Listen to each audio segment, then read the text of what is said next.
Yo les beaux gosses, j'espère que vous allez bien les gars. Aujourd'hui vidéo sur Solo Leveling Arise. Dans cette vidéo on va parler cette fois-ci les gars de Sha Baby. Le personnage est tout simplement incroyable. Les gars c'est une dinguerie, je viens à peine de le tester, c'est une folie. Alors il n'y aura pas de gameplay dans cette vidéo, je vais juste vous parler surtout des artefacts, de son arme et surtout de ses teams. Ok, on va partir voir ça en détail en espérant que la vidéo vous plaît. En tout cas merci à tous ceux qui me soutiennent là depuis un moment, vous êtes nombreux, ça fait plaisir. Donc n'hésitez pas pour les nouveaux et aussi pour le truc de créateur là. Bref, franchement, je ne vous embête pas avec ça. Si vous le faites, tant mieux, ça me soutient. Sinon, tant pis, c'est pas grave. Je vous remercie d'avance. Vous êtes des goats, les gars. Écoutez, je vous propose qu'on parte directement au vif du sujet. Donc, alors, on va pas se rendre sur Sung Jin-woo, non. On va se rendre du coup sur Sha Baby. On va commencer déjà par les compétences, ok. Donc, son attaque basique, elle va faire des dégâts du coup à l'ennemi. Donc, 233% d'attaque au niveau 1, au niveau 2, ça passe à 264 au niveau 3, ok. Donc, elle inflige bien sûr des dégâts de light, ok. Sa core attaque, elle va effectuer une série d'entailles à la vitesse de l'éclair et elle va infliger des dégâts de lumière. Et lorsque la dernière attaque du combo va toucher la cible, elle va lui appliquer un effet en l'air. Ok. Donc, mais ça, c'est pas très impactant, c'est pour ça que j'en parle pas forcément. Du coup, la compétence de base, là, ça devient beaucoup plus intéressant.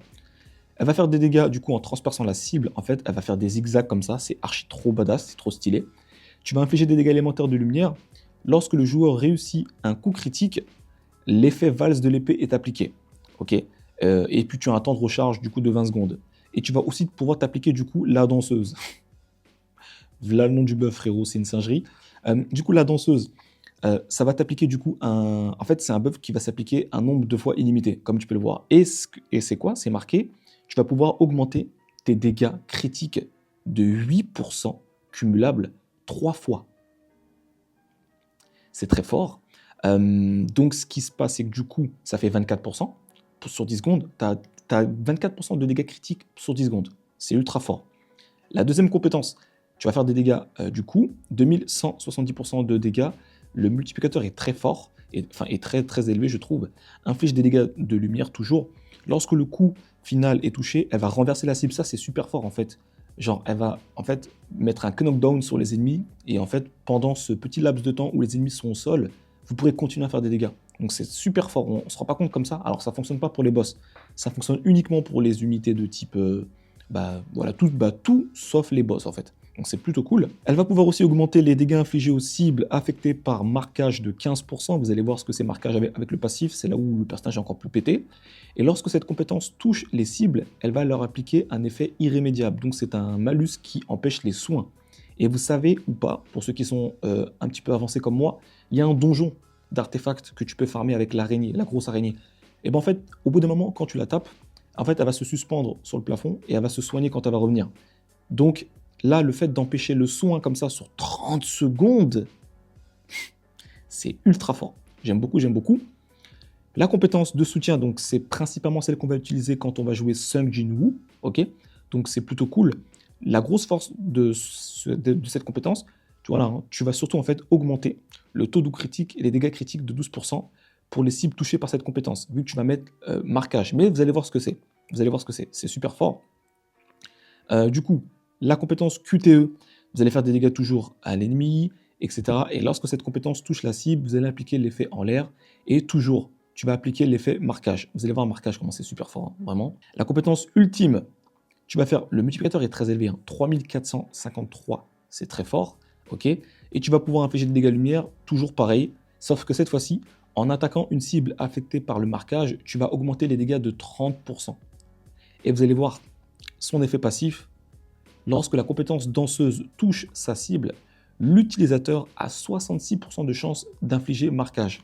Donc vous avez entre guillemets plus d'une chance sur deux d'infliger du coup le bonus de marquage. Donc franchement c'est ultra fort. Et le bonus de marquage, ça augmente le taux crit et les dégâts critiques de 12%. Sur 15 secondes. Hein. C'est très fort. C'est ultra fort. Le premier doublon, ce qui est trop fort, la quantité maximale de cumul de l'effet danseuse, donc le buff danseuse, c'est lequel déjà? C'est lui. Donc vous voyez là, le cumul max, c'était 3. Avec le premier doublon, ça passe à 5. Donc là, vous faites 8 x 5, 40. 40% de dégâts critiques. Voilà. Non mais c'est une singerie. C'est une singerie.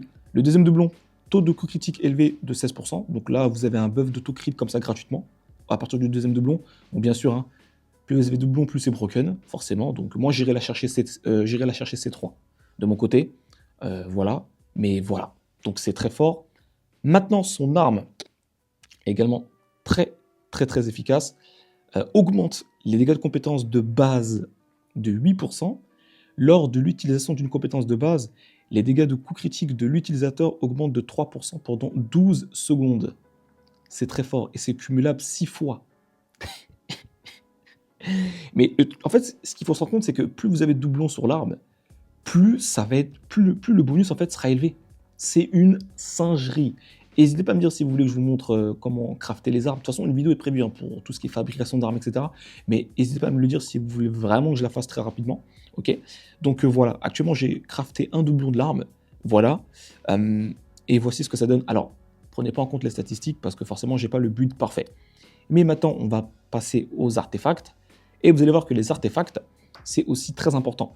Donc, je vous le dis tout de suite, pour moi, le meilleur build que vous devez équiper sur du coup Shae, c'est celui-ci. Hein. Alors, bien sûr, il y a certains artefacts qui sont aussi très forts sur elle, mais celle où tu vas vraiment profiter des dégâts purs, dégâts critiques to crit, c'est celui-ci. Le set ténacité, qui va te conférer, si tu veux, une augmentation de taux critique de 8%, comme ça, hein, gratuitement, et 32% de dégâts critiques. Donc, ce qui se passe, c'est qu'en fait, sur tes statistiques, ici, tu vois, actuellement, je suis à 83% de dégâts critiques, mais j'ai les 32% aussi via le bonus d'artefact. Sauf qu'en fait, ils ne sont juste pas affichés. Mais par contre, c'est bien pris en compte. Tu vois ce que je veux dire? Donc là, en fait, tu fais 83 plus 32. Voilà. Donc c'est très, très fort. Vraiment, c'est pour moi le meilleur set d'artefacts. Après, vous pouvez partir sur d'autres sets si vraiment vous n'avez rien d'autre. Bon, de toute façon, ça va se faire au fur et à mesure. Donc ne vous prenez pas la tête. Hein. Voilà. Et aussi au niveau des accessoires, il y a celui-ci que je vous recommande. Donc vous avez celui-ci. Donc lorsqu'un coup critique est porté, donc c'est le set expert. Lorsqu'un coup critique est porté, l'utilisateur a 25% de chance d'augmenter l'attaque de 0,8% cumulable 100 fois. Et si vous avez le set complet, forcément, l'activation passe à 50% et le bonus d'attaque passe à 1,6%. Donc en fait là, si vous avez le set complet, vous avez 50% de chance d'augmenter votre attaque de 1,6% 100 fois. Donc, ce qui est beaucoup mieux.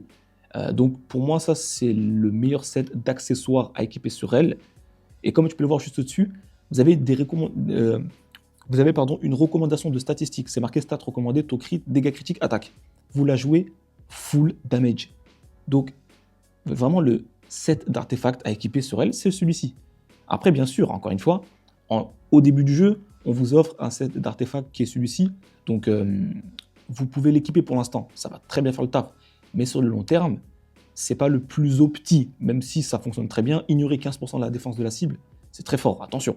Mais si tu veux profiter des dégâts critiques, full crit, vous voyez, elle se joue crit, damage crit. Donc vous lui rajoutez 32%. C'est une singerie, c'est une singerie, c'est une singerie. On va passer du coup maintenant, avant de finir, au team. Et là, vous allez voir, je pense que vous l'avez deviné, pour ceux qui sont un petit peu plus avancés. Alors vous m'excuserez ça, mais encore une fois, je ne sais pas pourquoi. Donc voici la team, les gars. Voilà. Tu peux remplacer Seojiu par Emma, si tu veux plus de dégâts. Ok, parce que Emma est broken. On va dire que Shae, dans cette team, avec, comment dirais-je, Mingbyung, autant te dire que c'est la meilleure. Honnêtement, les gars, les deux, je rappelle rapidement que notre ami Ming, lorsque vous avez son premier doublon, vous allez booster le taux crit, les dégâts de coup critique de tous les membres de l'équipe de 8%. Mais si les personnages de ton équipe sont de type jaune, donc du même élément que Shae et lui-même, ça passe à 12%. Donc là, en fait, si tu veux, ma Shae a 12% de dégâts critiques et 12% de coups critiques gratuitement. Donc là, vous avez vu, j'avais 83% de dégâts critiques, plus les 32% via le bonus d'artefact, plus les 12% en plus. Et je vous rappelle, je vous le dis, genre, je suis pas bien build là. Genre, j'ai pas du tout les bonnes substats, j'ai pas les bonnes raretés, là, c'est un stuff éclaté. Hein. Donc, vous imaginez, quand c'est bien optimisé, c'est une machine de guerre. Donc, voici pour moi la meilleure team. Je vous parlerai des ombres très prochainement. Une vidéo sera dédiée à ce sujet. cette ombre est super forte. Donc de toute façon, encore une fois, je vous ferai une vidéo, mais plus vous l'augmenterez, plus le bonus ici, là, d'artefact, enfin, plus le bonus, pardon, plus le bonus, pardon, oh, je suis fatigué, hein, plus l'effet augmentera, c'est ça que je voulais dire. Donc là, vous augmentez le taux critique de toute l'équipe de 4%. Voilà, c'est ultra fort. C'est ultra fort, donc Ygritte, vous aurez son ombre lorsque vous finirez le chapitre 9, je crois, si je ne me trompe pas, hein. De toute façon, je regarderai ça, mais il me semble que c'est ça, je sais plus. De toute façon, j'en ferai une vidéo très prochainement. Donc voilà, la meilleure équipe. Vous pouvez bien sûr mettre Emma, comme je vous l'ai dit, à la place. Vous pouvez rajouter aussi, comment s'appelle, Choi, pardon. Parce que Choi, en fait, il réduit aussi la défense de l'ennemi. Et il fait des dégâts. Donc c'est cool. Ou vous pouvez mettre Baek. Franchement, avec Baek tape très fort pour un personnage pour un personnage défenseur. Il tape très fort. Il réduit la défense. C'est le meilleur briseur du jeu, hein, donc le breaker du jeu. Donc vous mettez cette team light est super forte. Hein. Si vous avez cette team contre le chapitre 8 Ygritte, vous devriez vous en sortir. Honnêtement. Voilà. Donc franchement, vous mettez ça. Mais vous voyez, je ne retire pas Ming. Hein, parce que j'ai son premier doublon. Disons que vous n'avez pas de doublon sur Ming, vous pouvez le retirer. Vous pouvez le retirer même si c'est compliqué. Et vous pouvez jouer par exemple comme ça. Voilà, vous jouez Emma, CO et du coup Choi, Shae.